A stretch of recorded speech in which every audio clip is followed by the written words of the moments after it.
அதாவது இப்போ தீபாவளிக்கு ரிலீஸ் ஆன அமரன் படத்தை எல்லாரும் பாராட்டுறாங்க. முகுந்த் வரதராஜன் மேஜர் மறைந்தவர், நம் நாட்டுக்காக இன்னுயிரை தியாகம் செய்தவர். ஸோ இவரோட பயோபிக்கை எடுத்த உலகநாயகன் கமலஹாசனை எல்லோரும் பாராட்டி தள்ளிட்டு இருக்காங்க. ஆனால் கமலஹாசனே பார்த்தீங்கன்னா இன்னொரு பயோபிக்கை பார்த்து ரொம்ப ரொம்ப நெகிழ்ந்து போய் அந்த படத்தோட இயக்குனரையும் அந்த படத்தோட தயாரிப்பாளரையும் பார்த்தீங்கன்னா பாராட்டி தள்ளிட்டு இருக்காரு. அது எந்த படம் ஏது படம்னா சம்மந்தப்பட்ட இயக்குனரே சொல்கிறாரு. அவர் வேற யாரும் இல்லை, நம்ம அஜித்தை வைத்து பில்லா ஆரம்பம் படங்களை இயக்கிய வெற்றி படைப்பாக்கிய அஜித்தின் கேரியரை உச்சத்துக்கு கொண்டு போன அவருடைய ஸ்டைல் மாஸ் மேனரிசம் இது எல்லாத்துக்கும் விதை போட்ட விஷ்ணுவர்தன் அவர் இயக்கிய ஒரு படம் தான் ஒரு பாலிவுட் படம். அந்த படத்தின் பெயர் ஷேர்ஷா அப்படிங்கிற படம் தான். இதில் என்ன ஸ்பெஷல்னா இதுவும் பார்த்தீங்கன்னா ஒரு மேஜரோட, அதாவது ஒரு இராணுவ வீரரோட பயோபிக் தான்.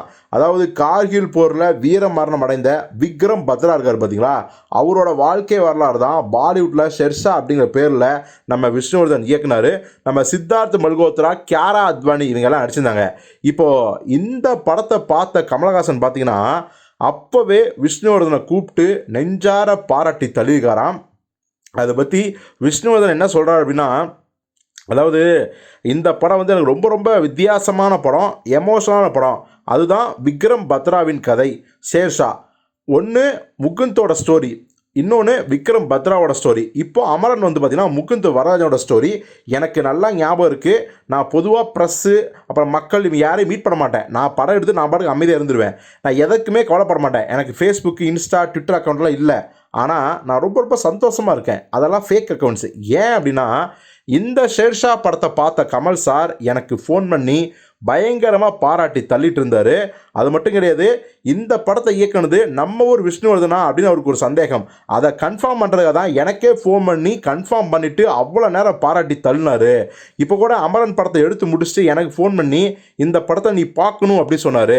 ஸோ அந்த படம் ரிலீஸ் ஆகிடுச்சு. அது இன்னொரு ஹீரோட கதை, மக்கள் அந்த ஹீரோ யார் அப்படிங்கிறத தெரிஞ்சுக்கணும் அப்படின்னு சொல்லி அவர் எனக்கு ரொம்ப நேரம் பாராட்டு தெரிவித்தார்.